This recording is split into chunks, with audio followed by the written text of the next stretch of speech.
Bom dia oficial para a turma 42, para a gente dar início à nossa quinta aula sobre a disciplina de saúde da mulher. Ontem a gente observou todo o processo de formação do bebê. Paramos lá no desenvolvimento respiratório. Na apostila, a nível de informação, a gente tem todas as modificações em todos os outros sistemas do aparelho neuromuscular, a nutrição do feto, que é realizada pelo processo metabólico da placenta, o sistema endócrino da criança, do bebezinho, enquanto está dentro do abdômen, e as modificações no sistema materno também é para vocês terem acesso ao material de consulta. Mas as principais que a gente consegue observar, que é visível a olho nu, é o arredondamento dos seios, o aumento das mamas pelo aumento do volume sanguíneo no corpo e pela ação da progesterona. A postura e a deambulação da mulher muda, o centro de gravidade e de equilíbrio dessa mulher vai mudar completamente. Então, antes o centro de equilíbrio dela era cabeça e pé. Agora, o centro de equilíbrio dela é abdômen.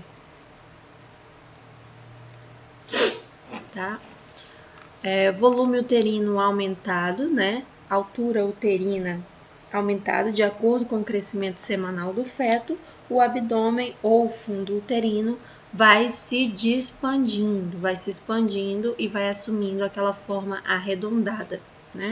Com relação à circulação sanguínea, o gasto de oxigênio para a mulher aumenta de 20% a 30%, aumentando assim o débito cardíaco dela. Então, os batimentos cardíacos da mulher grávida são diferentes de uma mulher não grávida, porque ela tem que dar o suporte de oxigênio também para o bebê a partir da placenta. Então, a questão da circulação dela muda. Geralmente, uma grávida ela não consegue ficar em decúbito lateral direito por conta da veia cava inferior. Ela já está com a circulação prejudicada por conta do abdômen gravídico lá.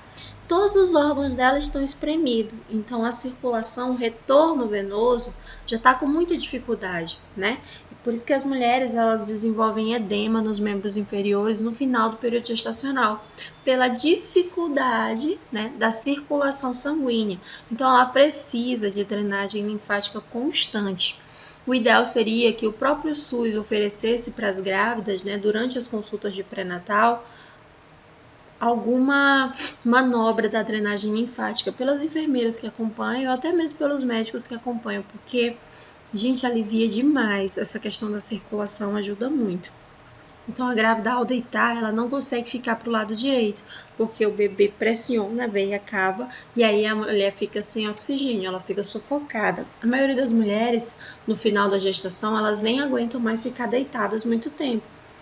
Eu lembro que eu dormia sentada numa cadeira de balanço para facilitar a minha vida, para poder conseguir relaxar e atingir o sono REM, porque deitada não dava, dá falta de ar, pressiona os órgãos internos e a mulher não consegue fazer a troca gasosa. Se ela não consegue fazer nem para ela, imagina troca gasosa para o bebê, Por isso que o bebê começa a se mexer ali, ficar agitado e a mulher tende a mudar de posição, porque está favorecendo ali o fluxo respiratório, de acordo com a circulação sanguínea. É por isso que não é legal uma mulher grávida, a gente observar ela cheia de edema em anasarca, que é um inchaço, ela fica toda inchadinha. Se a gente não fizer nada, vai aumentar a pressão arterial dela e ela pode desenvolver eclâmpsia na hora do parto, Que é quando os níveis de eletrólito na corrente sanguínea sobem demais e acabam trazendo complicações na hora do trabalho de parto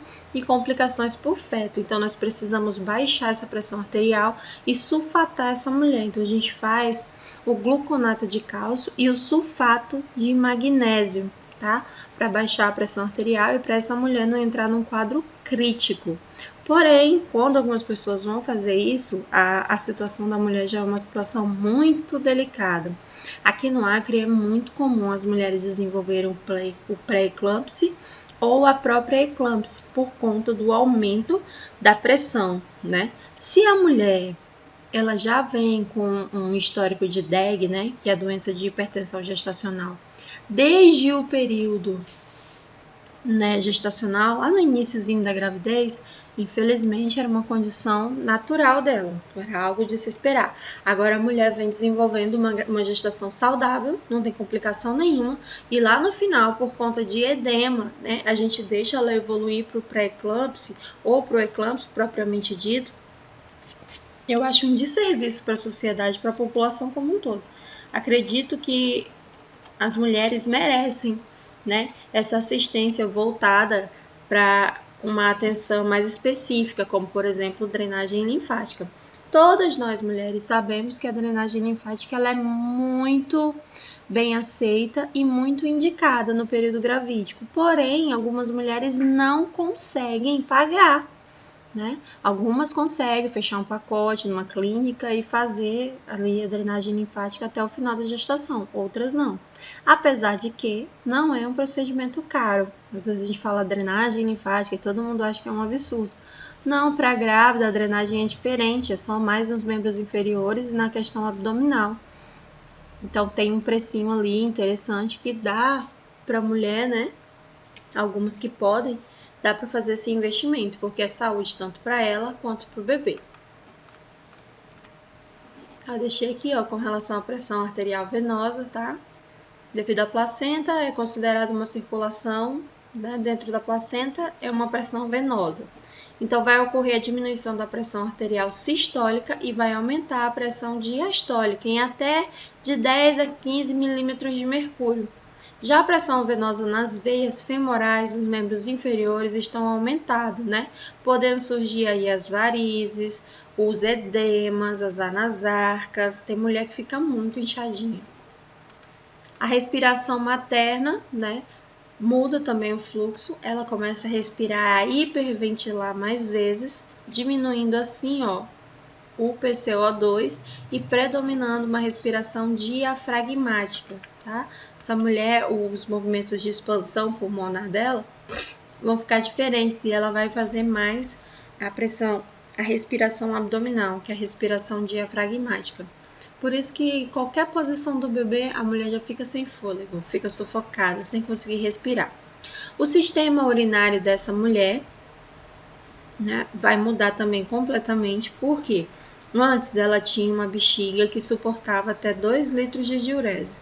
Agora ela tem uma bexiga que com 20 ml ela já está querendo correr para o banheiro para esvaziar o mais rápido possível. Porque o fundo uterino ele cresceu muito e ele veio para cima da bexiga. Quanto mais o bebezinho cresce, menor fica, né, a perfusão da bexiga. Então, rapidinho, essa mulher ela tem a sensação, né, de bexiga cheia e ela quer esvaziar. Por isso que as grávidas vão tanto ao banheiro. O canal uretral da mulher é diminuído, ele é de 3 a 5 centímetros. Quando ela está grávida, né, ele fica mais suscetível a infecções, porque o corpo da mulher está completamente voltado para o trabalho em equipe, ele está protegendo o feto. Então, às vezes, o organismo, o sistema imunológico da mulher, ele fica enfraquecido e debilitado. Aí, o que acontece, né?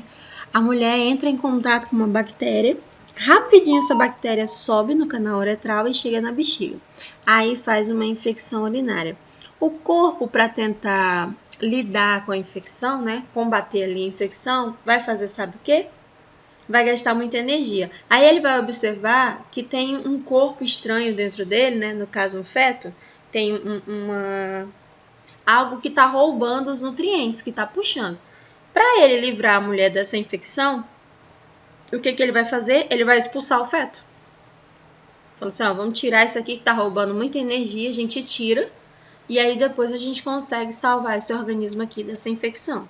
Por isso que a infecção urinária é uma das principais causas de parto prematuro, tá?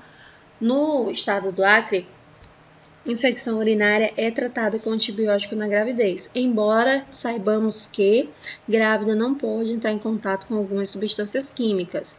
Só que se é do bebê nascer né, e não está completamente formado e não tem condições de sobreviver fora do útero, os médicos optam, né, e a enfermagem opta pela medicação, porque o risco que a medicação oferece para a barreira placentária é menor do que o risco que a infecção oferece, tá bem? Então é comum a gente tratar a grávida, porém é só com uma medicação, tá? Que é a cefalexina, 500 mg, ou de 8 em 8 horas, ou de 6 em 6 horas. Eu prefiro de 6 em 6 horas, quando eu tô medicando, tá? De 6 em 6 horas eu acho que a gente tem um controle aí maior. E aí a gente reza para que essa medicação, que não é um antibiótico tão forte, que ela cumpra o seu papel, né, que ela mate essas bactérias e que a mulher consiga evoluir até o final do período gestacional, tá? Então é muito comum infecção urinária nas grávidas, principalmente depois da 28ª semana de gestação, quando ela tá ali no 7º mês, tá? É muito comum. E isso influencia diretamente no trabalho de parto prematuro.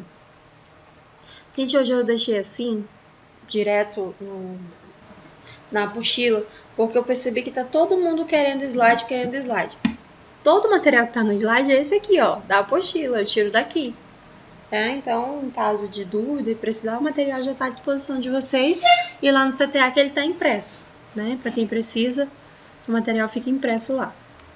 A função renal, né, da grávida vai ter completamente o fluxo sanguíneo renal aumentado, cerca de 225 ml por minuto. Então, vai ocorrer uma diminuição da excreção do sódio e uma diminuição da excreção da água. Consequentemente, vai aumentar a filtração glomerular. A taxa do filtrado glomerular, nós chamamos ela de urina, tá? Quando o sangue sai do coração, né, ele é bombeado para todo o corpo. E aí ele entra, uma parte desse sangue que foi bombeado, entra para os rins para ser filtrado. Quando ele é filtrado, ele vai passar pelos glomérulos, né, que ficam lá dentro da porção do rim.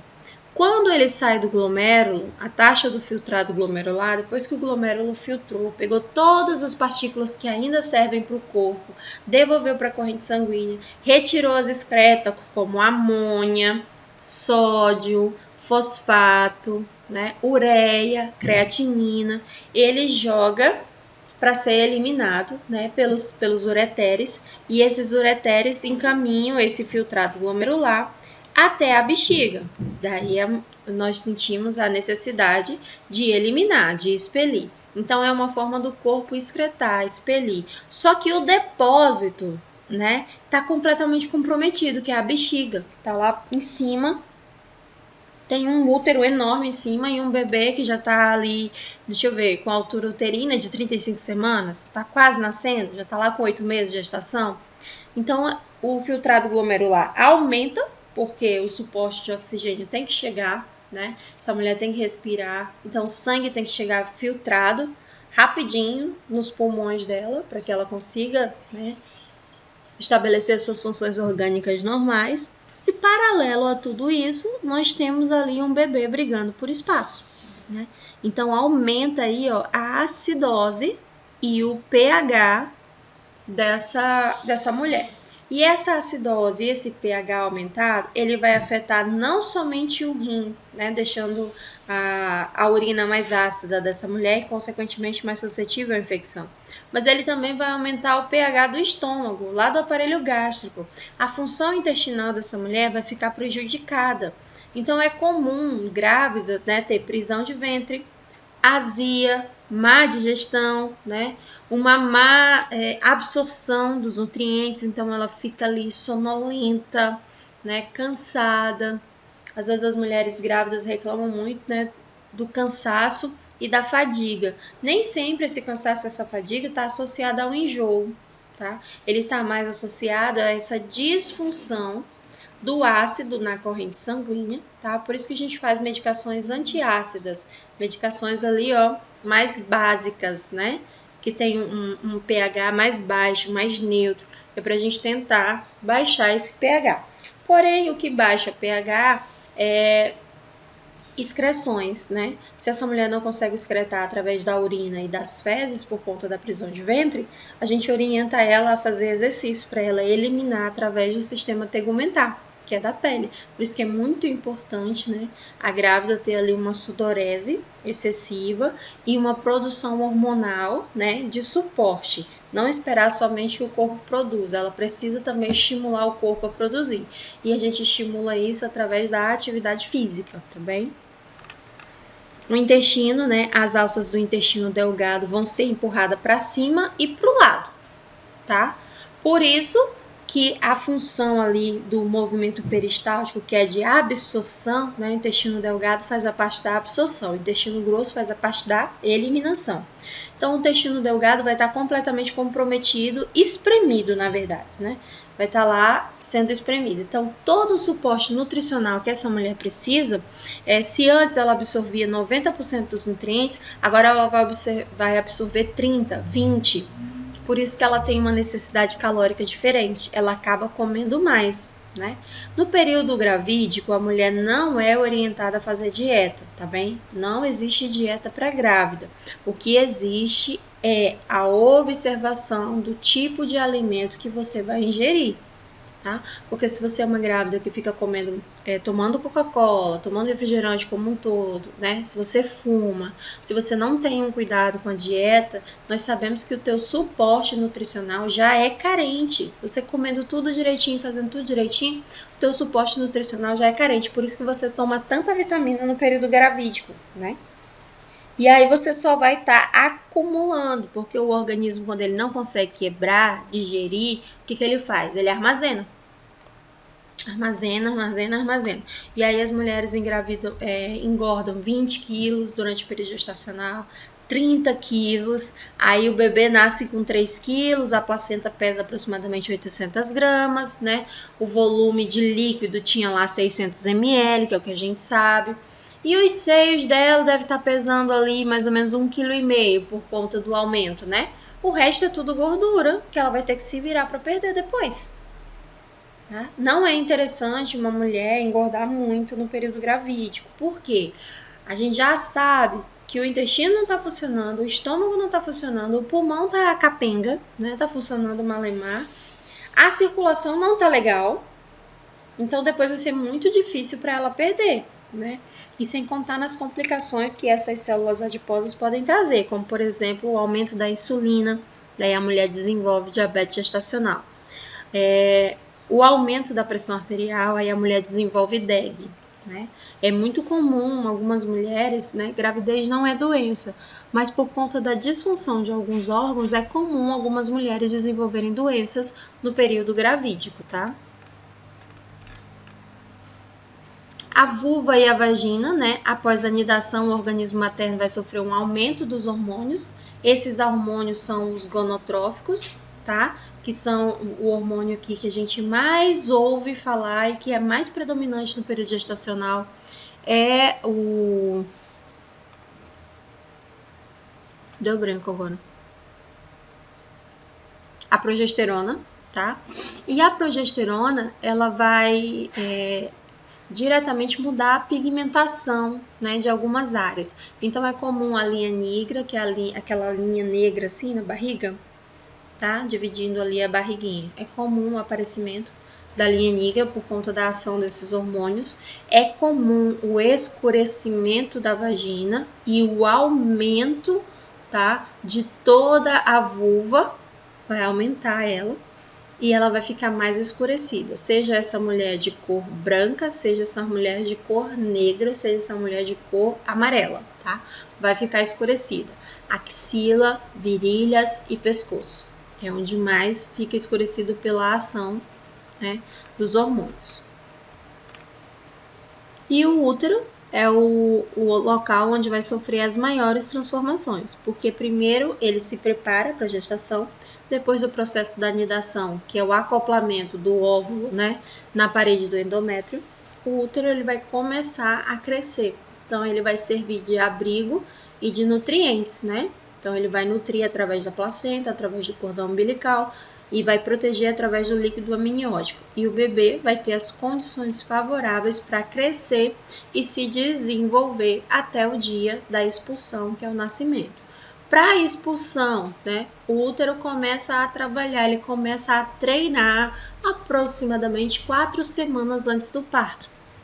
É onde a mulher começa a ter contrações de treinamento. São os Brastorrix, tá? A gente chama de contração de treinamento ou contração falsa. Porém, pergunta para uma mulher que teve essas contrações se a contração era falsa, né? A contração era completamente verdadeira. A dor, ela é forte, ela é intensa. É o corpo se preparando ali, ó. Já o útero falando assim, eita, daqui uns dias já tá tudo certo aqui, vamos treinando aí, menino, né, para facilitar aqui a fase expulsiva. Então o útero ele começa a contrair. Só que essas contrações são espaçadas, a mulher se sente como se fosse uma cãibra na barriga, né? O abdômen fica mais ali endurecido, mais rígido. Algumas mulheres se assustam ao ponto de correr para a maternidade. É muito comum, principalmente se é primeiro filho, tá? Com relação aos ossos da pelve, na anatomia feminina, os ossos da pelve, ele tem uma porção diferenciada. Então, a gente conhece aqui os ossos da pelve, né? Os ossos do ilho, aqui ó, o ilho liso. Os ossos, né, da coluna sacral, o sacro, o cóccix. E a gente conhece também já aqui, ó, o isquio, né? E aqui embaixo, no final do isquio, nós conhecemos a pubis. Só que aqui no meio, unindo isquio e pubis, nós temos a sínfise púbica, que é a união dos ossos pubis. No caso do homem, ele não tem, tá? A bacia dele é completamente fechada. A mulher, ela tem essa divisão aqui. Aqui é cartilagem pura. Então, quando o bebê fica pressionando para sair na contração uterina, o bebê desce, né? Com suporte de oxigênio, ele desce para ele ficar mais próximo lá do colo do útero e descer pela vagina. Aqui, ó, esse ossinho vai sair do lugar. Algumas mulheres, o osso começa a sair do lugar de uma forma gradual, então ela tem um parto mais rápido, né? Tem mulheres que relatam que quando vão andando, ela não sente mais a perna. Fala assim, menina, às vezes eu vou andando e a minha perna para. Né? Porque aqui, ó, os ossos da bacia dela já estão deslocando. Algumas mulheres parecem uma patinha andando, né? Quando estão grávidas, os ossos da bacia dela também já estão deslocando. Quando ela levanta as pernas para andar, né? Ela já tem mais dificuldade, porque aqui, ó, os ossos da bacia já fez esse deslocamento. E tem outras mulheres que esse deslocamento é somente na hora do trabalho de parto. Tanto que é comum a gente ouvir o osso saindo do lugar. Sabe aquele barulho de osso saindo do lugar? A gente consegue ouvir, tá? O osso sai do lugar e é por isso que dói tanto. Tem mulheres que ficam sentindo dores assim, no 8º mês pra frente, ela tá sempre relatando. Eu tô com dor aqui na minha coluna, tá doendo minha coluna, tá doendo minha coluna. Por quê? Porque o osso tá saindo do lugar, tá? Daí essa mulher tem um parto mais rápido. Já as outras mulheres que entram em trabalho de parto e os ossos ainda estão acoplados, ela demora um pouquinho mais na evolução da fase expulsiva. E aí, lá atrás, no passado, né? Eu não sei se alguém aqui, se alguma das meninas ouviram essa história que, quando a mulher tinha um filho, o marido tinha que sentar em cima do quadril para o osso voltar para o lugar. Gente, que absurdo. A mulher já tá toda estrupiada, acabou de sair um menino dentro dela. O corpo, ele repõe tudo no lugar, tá?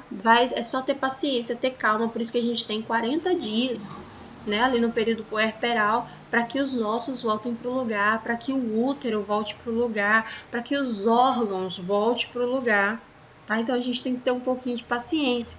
E esse negócio do marido sentar no quadril, isso só machuca ainda mais, tá? A experiência própria, eu caí nessa, não sei onde era que eu tava com a cabeça. Tava depois do parto, tive muita dor, né? E aí, sei lá quem teve essa ideia maravilhosa e passou essa ideia maravilhosa pro meu marido. Lá vai o homem sentando em cima do meu quadril. Gente, eu já agoniada, desesperada, com os peitos doendo, sangrando, e o homem sentado em cima do meu quadril. Eu não sei onde era que eu tava com a cabeça, não. Sabe qual foi o resultado disso? Mais dor. Então, não cai, mulherada, não cai nessa, tá? E graças a Deus que eu só caí nessa na primeira filha. Depois, né? Ou, coitada de Onara, foi em 2, né? Eu caí nessa só uma vez. Falei, não, isso é insano. Gente, isso é insano. Pelo amor de Deus, não faço isso não. Tá? De doida nesse mundo basta eu. Não, cara, você ali tá numa situação, no pós-parto, a mulher ainda fica ali numa pressão psicológica muito grande, principalmente no primeiro filho, que ela não sabe de muita coisa, e todo mundo parece que sabe mais que ela, né? Então as pessoas vêm com essas ideias mirabolantes e no desespero a gente acaba aceitando, né? Não, eu tô aqui imaginando a cena de novo da situação. Doeu pra caramba, tá? Fiquei toda esculhambada aí quase um mês, que doeu mais do que o parto propriamente dito, porque o osso não volta para o lugar. E se ele voltar de forma mecânica, ele vai voltar desencontrado, tá? Depois do período puerperal, se o osso não voltou para o lugar, aí a gente tem o suporte, né? Lá na maternidade, a gente tem o suporte do fisioterapeuta, né? Um quiroprata. E aí ele te ajuda a reposicionar o osso da bacia, tá? Do contrário, a gente não precisa esperar marido sentar em cima, nem ninguém sentar em cima, tá? Tudo volta ao normal, vai dar certo. Então, a gente tem alguns tipos de pelve. Nós temos a pelve ginecoide, que é a bacia normal da mulher, né? É o que se espera encontrar numa mulher, é a bacia ginecoide, que é essa bacia aqui, com tudo ok, com forame oval, com a sínfise púbica aqui presente, de cartilagem, né? Mas nós temos também a bacia antropoide, que é a bacia mais presente nos macacos, tá? E algumas pessoas nascem com esse tipo de bacia, né? Uma disfunção orgânica. E é aqui que a medicina continua afirmando, né? Que nós somos provenientes do macaco, da estrutura óssea do macaco. Temos a bacia androide, que é uma bacia característica masculina, né? Qual é a diferença da bacia masculina para a bacia feminina? A presença da sínfise púbica. No homem, quando vocês forem lá no laboratório de novo, tem 2 esqueletos lá. Um é masculino e o outro é feminino. Vocês observam os ossos da bacia. Todos eles têm a mesma composição óssea, porém a estrutura óssea é diferenciada. Aqui no homem não tem a sínfise púbica e o púbis é unido, ele é suturado, tem uma sutura ali que une, né? É osso firme, é rígido, não sai, porque não tem bebê por ali para passar, né? Então não precisa sair. E nós temos a bacia platipoide, tá? Que é uma bacia mais achatada e também ela é em menor incidência. Onde que ela mais é presente, tá? Nos anões ou em pessoas que têm os membros inferiores menor que os membros, né? Que o tronco ali e os membros superiores, tá? Porque ela tem pessoas que não são consideradas anões, mas elas são mais baixinhas, né? A ponto das pernas serem mais curtinhas. É uma deformidade genética, né? E aí, no caso, eles desenvolvem esse tipo de estrutura óssea nos ossos da bacia. Daí a gente chegou no pré-natal.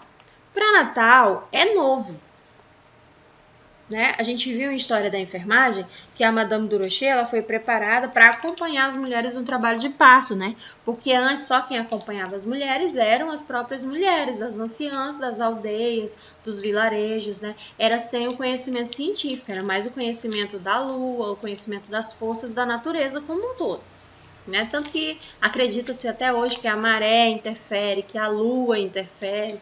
Quem aqui engravidou, aí ficou sentindo as contrações de treinamento, aí uma bendita disseste assim, ó, ah, menina, é a lua. Não, fica tranquilo, tu não vai parir hoje não, que a lua nem tá cheia, nem é lua cheia, a gente só pare na lua cheia. Na próxima lua, tu vai parir, tu vai ver, na próxima força da lua, né? Tem essa cultura ainda permeando por aí. Então, vamos lá. Pré-natal, ele começou... Clívia, eu sei, todo mundo tem, gente. A gente mora no Acre. O pré-natal, ele só surgiu em 2002, tá? Lá nos países desenvolvidos já tinha um acompanhamento das grávidas, porém nós sabemos que lá não tem SUS. Então a grávida que podia pagar, ela ia numa consulta para ver se estava tudo bem com ela ou tudo bem com o bebê. Mas era mais voltado para uma mulher que estava grávida que ela tinha alguma deformidade genética, né? Era uma mulher ali que tinha lúpus, uma mulher que tinha pressão alta, uma mulher tabagista, era uma mulher que tinha alguma complicação, tá? Daí ela precisava do suporte médico durante o período gestacional. Do contrário, minha filha engravidava, maravilha, tudo bem, tudo certo. No dia de parir, eu vou para o hospital e ok, acabou a preocupação, né?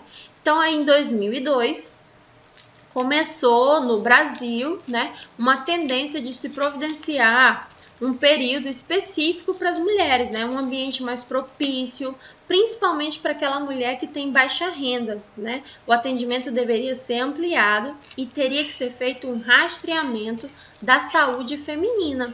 Então a gente criou aí a política do Outubro Rosa, né, que é onde trabalha todas as questões dos exames da mulher, orientamos as mulheres com relação ao uso do preservativo, tiramos muitas mulheres da fila de espera para a esterectomia, né? Muitas mulheres aí querendo tirar o útero ou fazer laqueadura para não ter mais filho, sendo que a gente tinha inúmeros outros métodos contraceptivos. Começamos a orientar melhor essas mulheres, as mulheres começaram a ter um controle maior, né, da sua fertilidade e da sua natalidade, né? A mulher começou aí a ter filhos quando ela quer, né? Ou quando ela está propícia. A gente deu ferramentas e mecanismos para isso. E no caso de gravidez planejada, indesejada, não desejada, planejada, não planejada, a gente deu aí o suporte para ela do pré-natal. No pré-natal é um direito da mulher e é um dever dela enquanto cidadã para com o feto que ela carrega, tá? Principalmente se essa mulher ela recebe algum benefício social. Por quê? O que se ganha fazendo pré-natal? O que o Brasil ganha com uma mulher que faz pré-natal? Né? Ganha repasses federais, tá? E ganha também a possibilidade, né, de interromper alguma doença ainda dentro do útero, tá? Porque a gente consegue descobrir no período gestacional se o bebê tem síndrome de Down, né? Se o bebê tem alguma síndrome cardiofetal, se o bebê tem alguma má formação genética, se o bebê tem cérebro, se ele tem condições de vida extrauterina, tudo isso a gente descobre dentro do útero, tá? Se essa mulher não faz o acompanhamento, as chances dessa criança ter alguma complicação após o nascimento são inúmeras. E essas complicações vão cair dentro do SUS, tá? Isso vai gerar gasto para o Estado. Então, o Estado prefere gastar dinheiro com a prevenção do que com a situação, né, depois que ela já está fora do ambiente uterino, e aí a criança precisa de um suporte ventilatório, por exemplo, precisa de um leito de UTI, precisa de uma UTI neonatal, que é um pouquinho mais complexa, e tudo que vai lá é muito mais caro, né? Então, tudo isso gera gastos para o governo. Então, criou-se essa política do pré-natal, e na política do pré-natal, a mulher ela tem uma assistência multidisciplinar durante todo o ciclo gravídico e o ciclo puerperal. E a finalidade é de orientá-la sobre os hábitos de vida, sobre a dieta, sobre a atividade física, sobre a higiene, né, com relação à vestimenta dela, porque a gente sabe que grávida, pela circulação ser diferente, então ela tem que usar roupas mais confortáveis, né? Eu vejo uma grávida de calça jeans, eu quero morrer. Aí ela fala assim, não, mas não tá apertando o bebê, não. Não é o bebê que tá apertando, é a circulação sanguínea que tá dificultando a passagem. Agora, assim, é a minha farda, eu tenho que trabalhar assim, aí não tem jeito, né? Mas a maioria dos lugares, repartições e locais, assim, eles não exigem um fardamento para grávida, né? Dependendo do abdômen, da altura do abdômen, não exige o fardamento. Então, a grávida ela pode ir com uma roupinha, né, mais confortável. E algumas repartições, ela já tem um modelo de farda específico para grávida, né? Se a mulher engravidar, ela tem uma fardinha diferente que ela pode utilizar no período gestacional, tá? O pré-natal diminuiu a morbidade e a mortalidade tanto das crianças quanto das mulheres quando elas entram em trabalho de parto, porque a gente já consegue observar se ela vai desenvolver, né, a DEG, que é a doença hipertensiva, a gente já consegue observar se essa mulher vai desenvolver o diabetes, a gente consegue observar se essa mulher tem toxoplasmose, sífilis, HIV, hepatite B e tétano. A gente faz o suporte, né, ali da vacinação para essa mulher. A gente faz o suporte vitamínico, para essa mulher, para que o bebê consiga ter condições de se desenvolver, né, em todas as suas características, em todas as suas necessidades. Haja vista que todos os órgãos dessa mulher vai estar comprometido, então a gente consegue observar isso. Quando? Dentro da consulta do pré-natal. Todo e qualquer postinho, né, ele está apto para receber a mulher para fazer o acompanhamento do pré-natal. Postinho de saúde, aqueles pequenininhos, tem lá uma enfermeira para fazer PCCU e para fazer o acompanhamento do crescimento e desenvolvimento do abdômen uterino dentro do pré-natal, tá? Os exames do pré-natal, o enfermeiro pode solicitar todos. Quando você chega, né, que você fala que é exame para o pré-natal, rapidinho, você faz todos os exames e recebe entre 15 dias a um mês. A maioria dos postos de saúde te devolve seus exames com 7 dias, mas existem alguns, né, que ainda têm uma dificuldade, então eles estão pedindo um prazo um pouquinho maior, mas às vezes você vai lá antes e o exame já está lá pronto à sua disposição. E agora a gente tem como acessar, né? A gente acessa na plataforma do laboratório e tem acesso aos resultados. Isso também na plataforma do SUS, tá? Tem acesso ao resultado dos exames. Então, aqui na primeira consulta do pré-natal, né? Antes era feito da seguinte forma: a mulher fazia um teste de farmácia ou fazia um teste de sangue, deu beta-HCG, ela corria e ia para o pré-natal, né? A gente não tinha muito exame ultrassônico e às vezes a mulher durante toda a gravidez fazia ultrassom uma vez, no único intuito, era descobrir o sexo. Ela não fazia ultrassom para mais nada, ela só queria descobrir o sexo. Então era muito comum as mulheres estarem com doenças a nível de ovário, doenças a nível uterino, como por exemplo um mioma, e tratar como gravidez. Eu achava que era gravidez e chegava aos 9 meses, nada de parir, nada de parir, nada de parir, e o abdômen gravídico bem grandão, e aí ia na maternidade, chegava lá, tinha um mioma ou um teratoma. Então mudou a política lá para 2011. Então você não abre mais o prontuário de pré-natal com apenas um exame, tá? Ou de sangue ou de farmácia. Você precisa de um exame ultrassônico que comprove que você está grávida para que você tenha acesso ao pré-natal, tá? A primeira consulta. Na primeira consulta, o enfermeiro vai calcular, né, para essa puérpera, a data de parto provável e a idade gestacional que ela tá. E isso a gente calcula através da DUM.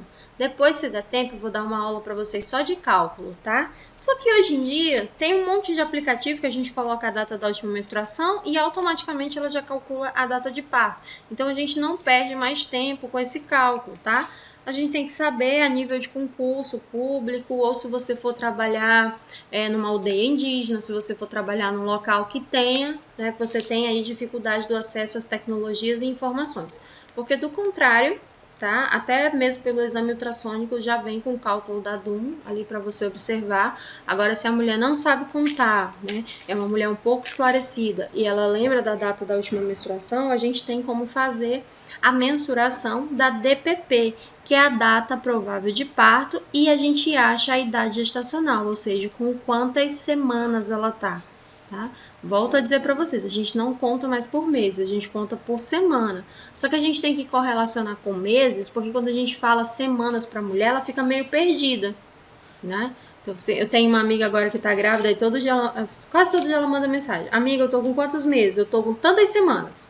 Daí eu falo para ela. Mas é um pouquinho complicado, porque a gente aprendeu, no geral, a contar por meses, né? E aí, quando chega no pré-natal, você descobre que uma gravidez não dura 9 meses, ela dura 40 semanas, né? Então, traz aí uma dificuldade pra gente. Então, quando a data da última menstruação, né, a gente pega a data da última menstruação e acrescenta 7, né? E também acrescenta 9 ao número de meses e acrescenta 7 na data do primeiro dia da menstruação. Então, aí a gente tem... Deixei aí para vocês alguns exemplos na apostila. Se der tempo, porque o técnico de enfermagem não faz isso, aí eu dou uma aula para vocês só sobre o cálculo da DPP, tá?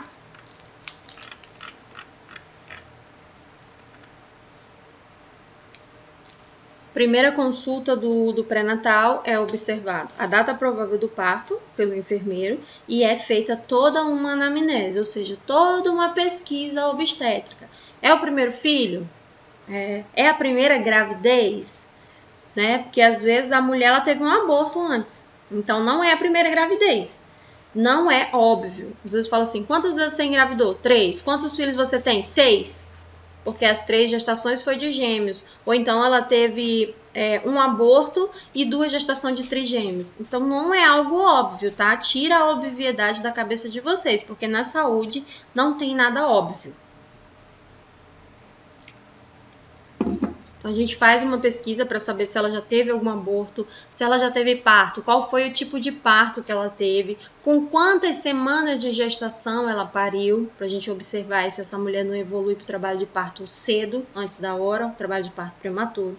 Se ela toma algum medicamento, tá? Se ela toma algum medicamento contínuo, como por exemplo para pressão, para diabetes, para tireoide, se ela tomava anticoncepcional, se ela está tomando alguma vitamina. Tá? Quais são os hábitos dessa mulher diariamente, com o que ela trabalha. A gente faz todo esse suporte para essa mulher e orienta, né? Com relação à dieta, com relação à vestimenta, com relação aos hábitos que ela vai ter a partir de agora. E marca uma consulta para o próximo mês. Orienta também ela com relação aos exames. A gente manda ela fazer os exames. Agora mudou de nome, é exame da mãezinha. Né? No exame da mãezinha, o enfermeiro só faz um pedido e aí a pessoa do laboratório já sabe que inclui hepatite B, toxoplasmose, sífilis, hemograma completo, EAS, que é o exame de urina, exame de fezes, tá? No primeiro kit de exames a mulher tem que fazer o exame de fezes, mas todos os testes rápidos, porque a gente comprova com sorologia e com teste rápido. Quando ela volta na próxima consulta, eu tenho como saber se ela precisa de uma suplementação férrica, né? Porque ela já tá com ácido fólico. Então, eu tenho como saber se ela tá com anemia, e aí eu começo a suplementar se ela tiver com anemia. Eu tenho como saber se ela tá com infecção urinária, e eu já tenho que tratar aqui no início do período gestacional. Eu tenho como saber se ela tem toxoplasmose ou se ela tem imunidade para toxoplasmose. Eu tenho como saber se ela tem hepatite B e se ela tem imunidade para hepatite B. Eu tenho como saber se ela tem HIV. Eu tenho como saber se ela tem sífilis. E aí a gente já começa a tratar ou encaminha essa mulher para o atendimento especializado, tá? Na primeira consulta. Na segunda consulta, ela chega com o resultado dos exames, que é um mês depois. A gente, nas primeiras consultas, o intervalo é de um mês. Ela vai ao postinho de saúde ou ela vai para o acompanhamento uma vez por mês. Na segunda consulta, a gente faz toda a inspeção dos exames e tudo mais, né? Na terceira consulta, a gente já tenta fazer a mensuração obstétrica. A gente já observa a altura do fundo uterino. Aqui, essa mulher já é para estar ali entre 3 meses e meio e 4 meses, porque ela demorou um pouquinho para descobrir a gravidez e para chegar na consulta, né? Então, aqui, ó, na terceira consulta, a gente já começa a fazer a mensuração obstétrica, medir o fundo uterino. Coloca uma fita, né, na pubis e o outro lado da fita eleva até a cicatriz umbilical, até você sentir o fundo do útero. Depois de um período gravídico, né, o útero vai aumentando e a altura do fundo uterino também. Então, no geral, a gente sabe quantas semanas a mulher tá pela fita métrica, tá? Não é via de regra, mas geralmente a idade gestacional da mulher em semanas corresponde em centímetros na fita. Por isso que antigamente as parteiras sabiam exatamente com quantas semanas as mulheres estavam, ou se elas estavam dentro do período de TBB. Chegava e media, às vezes a mulher estava só nas contrações de treinamento, chamava uma parteira, aí ela media a barriga da mulher e escutava os batimentos cardíacos, né? Se os batimentos cardíacos estivessem acelerados, indicava que a criança estava já preparada para nascer.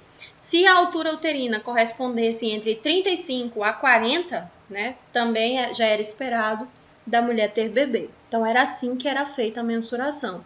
E até hoje a gente consegue correlacionar a altura do fundo uterino com a quantidade de semanas que a mulher está.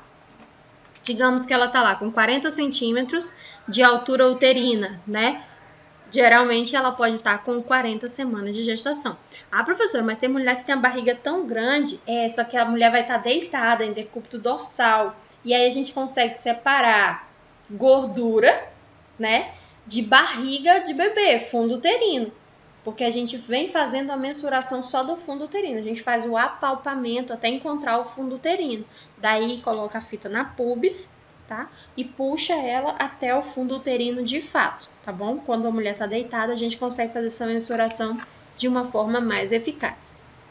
Consegue ouvir no posto de saúde o bebê a partir das 12, 14 semanas a gente já consegue ouvir alguma coisa. Se o sonar não for esse de pinar, se for aquele sonar mais moderno, né? Que é como se fosse um aparelhinho de ultrassom que a gente coloca na barriga e ele é elétrico. Então ele tem uma capacidade maior. Mas se eu só tiver disponível o sonar, o pinar, desculpa, se eu só tiver disponível o pinar, eu só consigo ouvir ele com estetoscópio a partir da 18ª semana de gestação, tá? Aqui por volta dos 4 meses. 18 semanas, 4 meses. Vamos lá. A gravidez dura 40 semanas.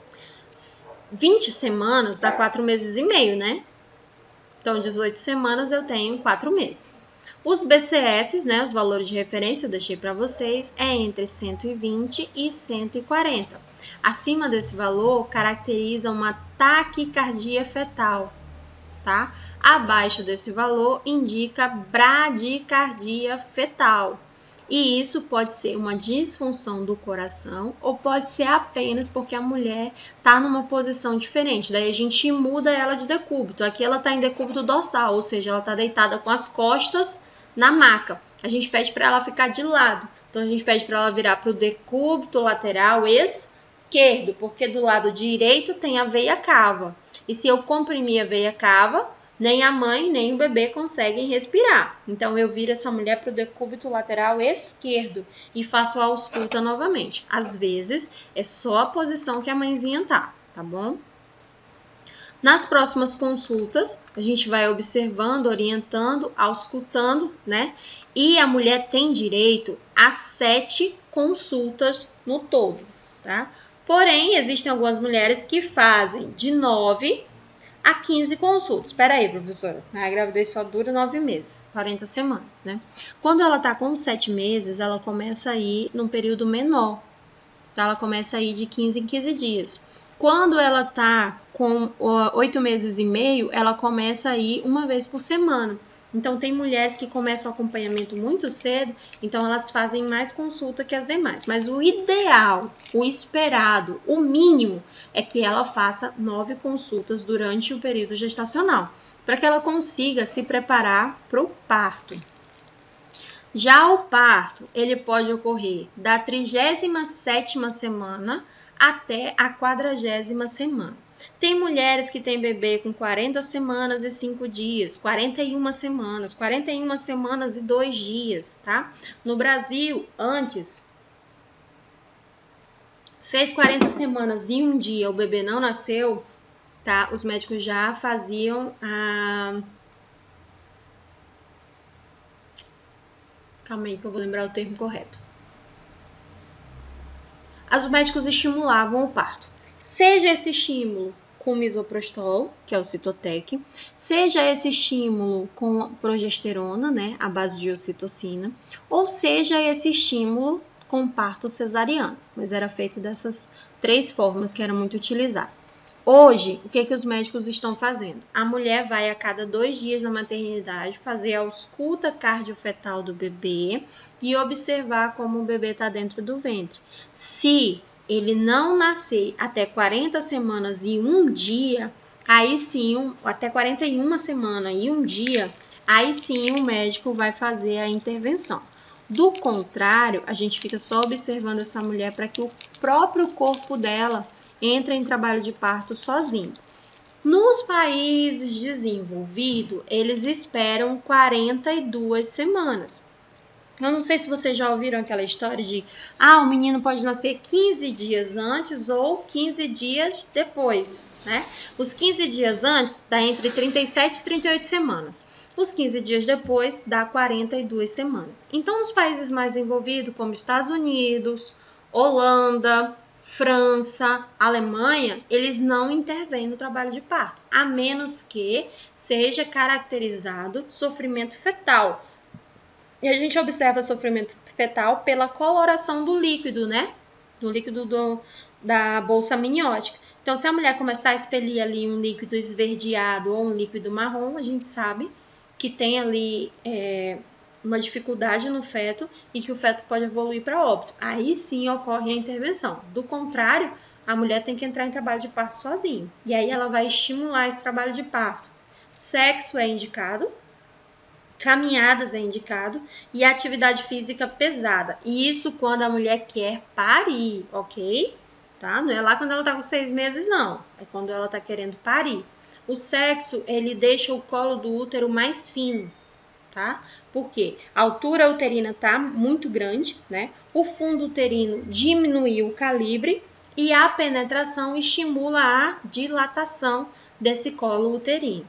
Então, é comum os médicos, né, orientarem, é comum também a enfermagem como um todo, orientar a prática sexual, se for o caso, né? Se tiver aí condições para isso, porque tem mulher que não tem condições. Então, se tiver condições, beleza, se não, vai andar que estimula aí a dilatação, tá? Então, não se assustem quando o médico falar para vocês, para você vá para casa, faça bastante sexo, para ver se estimula aí a dilatação, tá? Isso é mais do que comum. Tem. Manda de novo, tá? Então, é assim que acontece. Para o trabalho de parto, né? A gente espera que ele ocorra entre 37 semanas até 40 semanas. Com 40 semanas, a mulher não evolui para o trabalho de parto, ela começa a ir para a maternidade de 2 em 2 dias, para verificar se ela tem sinais de parto. Deu 41 semanas e ela não pariu, aí os médicos optam pela intervenção. Essa intervenção pode ser por estímulo, né? A mulher interna para ser estimulada. O estímulo pode ser com Sintotec, que é o misoprostol. A gente coloca ele na vagina e espera as contrações. Pode ser também com ocitocina na veia, tá? Ou o médico pode optar pelo cesariana, dependendo das condições do bebê, tá bem? Só que tem o parto agendado, né? A cirurgia eletiva. A mulher tá com 38 semanas, ela escolhe o dia que ela quer ter bebê, daí ela vai lá e faz a intervenção cirúrgica, tá bem? Não acho legal, mas a maioria das mulheres optam por esse tipo de parto e como a escolha final é delas, né? Tá tudo certo. Então, o trabalho de parto, ele tem 4 períodos, tá? Primeiro tem o período da dilatação. A dilatação, ela pode começar lá no 7º mês de gravidez, tá? E ela vai evoluindo devagarzinho. Então, é comum a mulher tá com 7 meses, 7 meses e meio, a gente fazer o toque e já sentir dilatação, tá? Até 3 centímetros de dilatação não é considerado trabalho de parto, tanto que a gente não interna essa mulher. Agora, se ela tiver com 4, aí sim, mas se ela tiver com 3, não é considerado trabalho de parto. Depois, a gente tem a fase de expulsão. A dilatação vai até 10 centímetros, que a gente considera dilatação total. Depois vem a fase da expulsão, que é quando o próprio útero empurra a criança, ele expulsa, tá? Nosso corpo, ele trabalha sozinho, a gente só tem que controlar a nossa mente. Eu nunca entendi o porquê daquela... se o útero empurra sozinho, é só você esperar a contração e forçar o ventre para baixo, porque o útero, ele faz a expulsão sozinho, tá? A dequitação, né? Dequitação ou o segundamento é a terceira fase, tá? Isso aqui é quando a placenta sai. Enquanto a placenta não sair, a mulher ainda está... Vocês já utilizaram o termo ocupada? A mulher ainda está ocupada? A placenta ainda está lá ocupando o útero dela? Tá? Depois que a placenta é retirada, daí acabou, né, o trabalho de parto ativo dessa mulher. E aí a gente vem para a 4ª fase, que é o Greenberg, que corresponde à primeira hora do puerpério. O Greenberg é quando o útero está involuindo.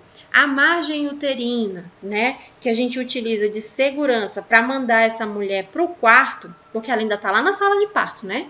Ela pariu e está com o bebezinho em cima dela por 1 hora. Ela fica ali. Essa 1 hora não é para o bebê mamar, não, para fazer o contato pele a pele. Essa 1 hora é para a enfermagem e a medicina observar a altura uterina. Se o útero não começar a involuir na primeira hora, depois do trabalho de parto, essa mulher vai ter complicações com hemorragia. Então a gente acaba, né, fazendo umas massagens abdominais para o útero voltar para o lugar, ou o bebê estimula. Por isso que a amamentação dói um pouco, porque a cada sugada do bebê, ocitocina é produzida e o útero vai voltando para o tamanho normal. Então é comum uma mulher estar amamentando e dizer que está com dor de cólica, porque o útero está evoluindo, ele está voltando para o tamanho normal dele. Lembra que ele cresceu demais? Ele aumentou o tamanho dele quase 10 vezes?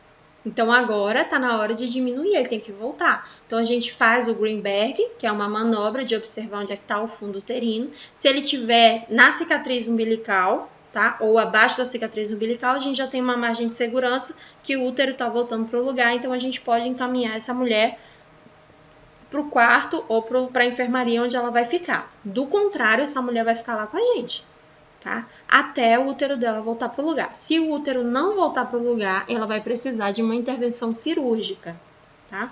Não existe outra forma de devolver o útero para o lugar. E geralmente, essa intervenção cirúrgica acarreta na retirada do útero, tá? Que é a esterectomia total ou a esterectomia radical.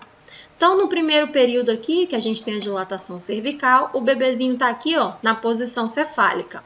O colo uterino, ele tá dilatando, ele tá abrindo para que o bebê possa descer. Consequentemente, a vagina também está abrindo. E nesse momento aqui, ó, o osso já tem que estar fora do lugar, senão ela não vai conseguir passar para a segunda fase, que é a expulsão completa do bebê, tá? Primeiro cabecinha, depois a gente faz a rotação, passa os ombros, depois os membros, né, como um todo.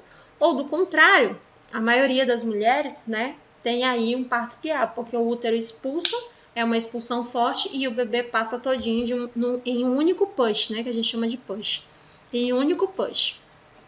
Então, a gente tem aqui ó, o terceiro período, dectação ou segundamento.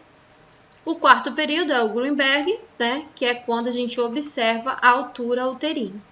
E a assistência de enfermagem lá no pré-parto é o seguinte: nós, a enfermagem, devemos observar os fatores fisiológicos. Então, a gente tem que observar pressão arterial, se está aumentando, glicose da paciente, né, porque geralmente essa paciente não está conseguindo comer quando ela está no trabalho de parto, ela não consegue se alimentar. Tá? Não é via de regra, algumas mulheres conseguem, mas no geral a mulher não se alimenta bem. A pressão dela a gente está verificando. Tem que estar verificando, né, a glicose dela para ver se está tudo certo, se ela ainda tem suporte nutricional ali para aguentar o trabalho de parto.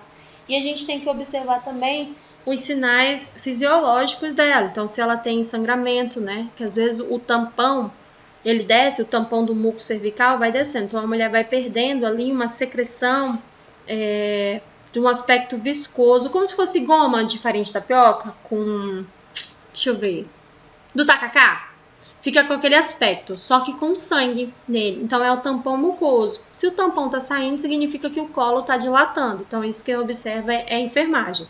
A enfermagem hoje trabalha com algumas práticas alternativas, como, por exemplo, a bola, o cavalo, massagens abdominais, a utilização de óleos essenciais. O que a gente mais utiliza é o de castanha, que é o que tem à disposição do SUS, né? É o óleo de castanha, o óleo aquecido. Nós trabalhamos também com aromaterapia, lá no Santa Juliana tem aromaterapia. Nós trabalhamos com musicoterapia, tá? A gente coloca música para a mulher conseguir relaxar.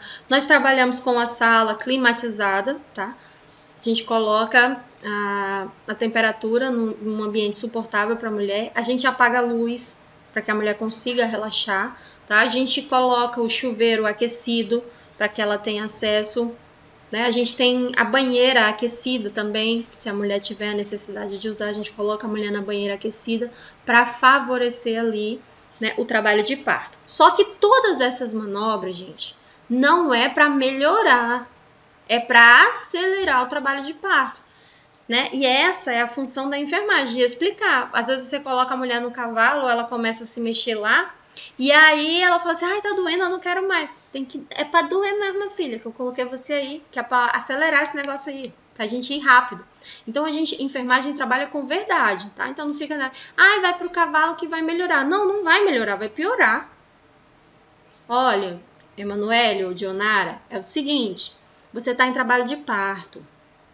Para dilatar mais rápido, a gente tem alguns exercícios. Dilatar mais rápido significa que vai aumentar as contrações, então vai doer. Só que quanto mais rápido dilata, mais rápido você sai dessa zona, né, de dor, que é a partolândia que a gente fala, né? Mais rápido você sai aí dessa zona, porque rapidinho você evolui para o trabalho de parto para a fase expulsiva. Depois da fase expulsiva, meu amor, acabou o desespero, acabou a agonia. Então, nós da enfermagem trabalhamos aqui, né, nesse primeiro momento. E nós também preparamos a sala para receber o bebê. Então, a gente verifica, né, o suporte de oxigênio, porque se for necessário, a gente coloca uma sonda de aspiração para aspirar o bebê quando ele nascer. Em alguns hospitais, a aspiração é padrão, tanto faz o bebê precisar como não precisar, o bebê deve ser aspirado. Em outras unidades, a gente só aspira o bebê se for necessário.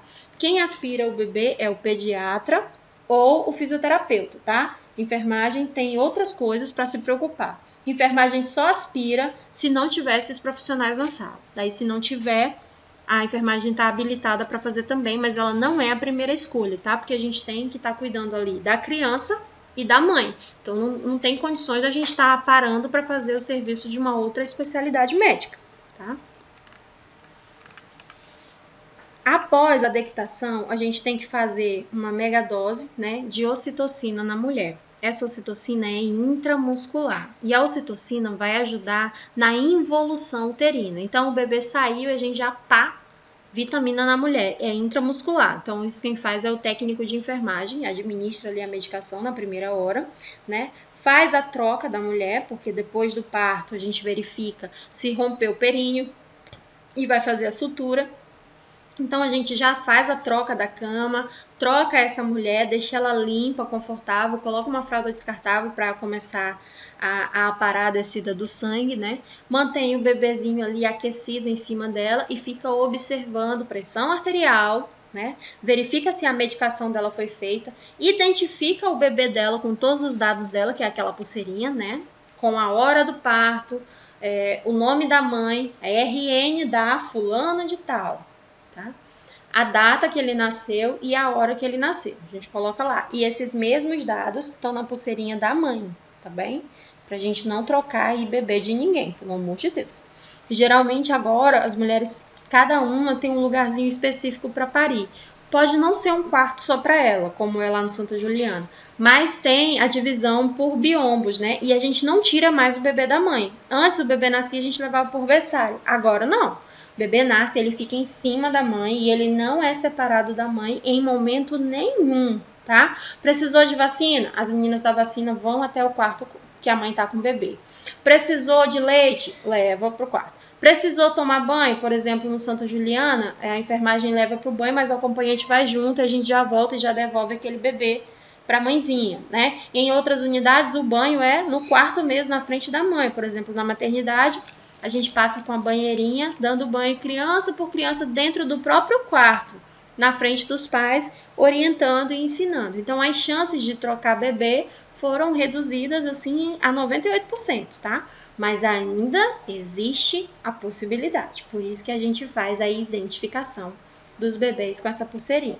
Então, esse é o trabalho da enfermagem na assistência direta, né? A gente fica ali com o controle do pré-natal, a gente fica com a fase ativa do trabalho de parto e a gente fica com o pós, né? Que é quando a gente leva, o bebê nasceu, a gente tem que pesar, medir, colocar sulfato de prata nos olhos, no caso da menina, é nos olhos e na vagina, porque se durante a descida ali do canal de parto ela entrou em contato com alguma bactéria, né, ela não vai adquirir nenhuma doença, porque o nitrato de prata, ele vai fazer essa dizimação, né, das bactérias que estão ali presentes nessas mucosas. No caso do menino, só nos olhos. No caso da menina, uma gota em cada olho, e uma gota na vagina também. Por isso que às vezes o bebezinho vem, a gente devolve o bebezinho para a mãe ou para o acompanhante, né?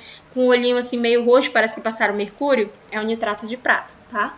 Tem uns que são transparentes, mas a maioria deles ele tem a coloração ou violácea ou uma coloração mais amarronzada, tá? Então acaba aí manchando o rostinho do bebê.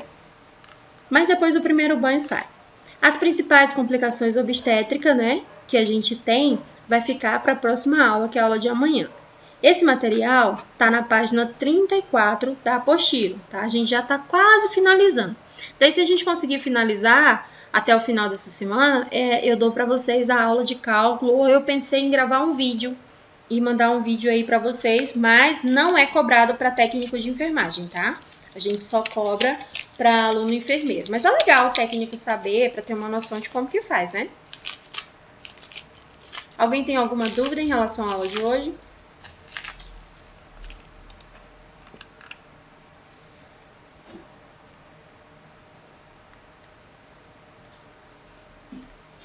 Bora, meninos, falem agora, ou cale-se para sempre. Tu não tem dúvida, né, Kleber? Não precisa se preocupar com isso. Essa não é uma preocupação do Kleber. Geralmente é uma preocupação mais feminina, né?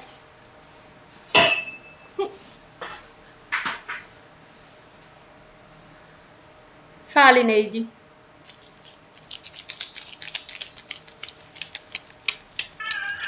Professora. Diga. Não existe um tempo assim, determinado pelos médicos, pelos profissionais, em fazer a cirurgia assim.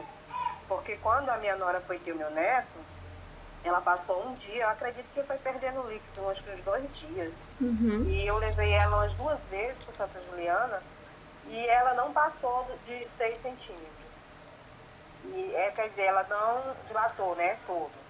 E aí, quando eles lá fizeram lá um procedimentozinho, né, colocando algo nela, pela vagina, e foi quando eles viram um líquido verde, que a senhora disse que já leva ao óbito, né? E aí, no caso, rapidamente eles levaram para a sala de cirurgia. Aí eu penso assim comigo, né? Será que não existiria um tempo determinado? Porque mais a gente escuta, fulano morreu, ou a criança morreu porque passou do tempo de nascer. Aí eu queria saber, assim, se a senhora poderia me responder. Neide, tem sim, tá? Cada unidade, ela tem o seu protocolo operacional padrão, que é interno e foi desenvolvido pelos profissionais que trabalham ali. Na maternidade, né, a mulher fica em, por exemplo, ela foi hoje, ela tá com 4 centímetros e não tá evoluindo, né? Não tá dilatando mais. A gente manda essa mulher para casa para ela voltar no dia seguinte, tá? É comum. Se tiver leito, a maternidade já é interna. Se não, manda essa mulher para casa e ela volta no dia seguinte com a mesma ficha. A ficha dela vai ficar lá. Então, a gente tem como saber como ela estava ontem e como ela está hoje. Esse processo do sofrimento fetal, ele é muito rápido. Hoje, a mulher está numa boa, o bebê está ali, porque geralmente vai a mulher e o acompanhante, né? A gente coloca ela na sala e pede para ela fazer a ausculta do bebê. Então, a gente coloca um aparelhinho na mão dela. Todas as vezes que ela sente contração, ela aperta um botãozinho. Então, a gente tem como saber se no momento da contração o bebê está sofrendo ou se ele permanece igual, né? É o cardiofetal. Acho que a maioria das mulheres grávidas fez esse exame.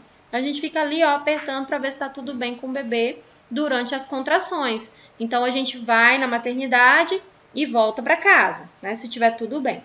Só que esse processo, né, do bebê entrar em sofrimento fetal, ele pode ocorrer meia hora.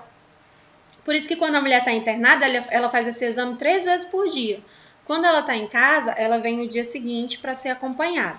Então, dependendo da unidade, ela pode mandar essa mulher voltar com 2 dias, né? E aí, quando ela volta, já está nessa fase que a Neide relatou aí pra gente, o bebê já pode estar em sofrimento fetal. Líquido verde significa mecônio, né? Que o bebê evacuou dentro da barriga da mãe e que aquela evacuação está sendo reabsorvida pelo bebê. Tá? E isso traz sérias complicações, tanto para a mãe, que pode desenvolver uma infecção grave, quanto para o bebê. Isso é caracterizado negligência por parte da equipe, seja ela médica ou seja ela de enfermagem. E, infelizmente, acontece mais do que a gente gostaria de relatar. Né?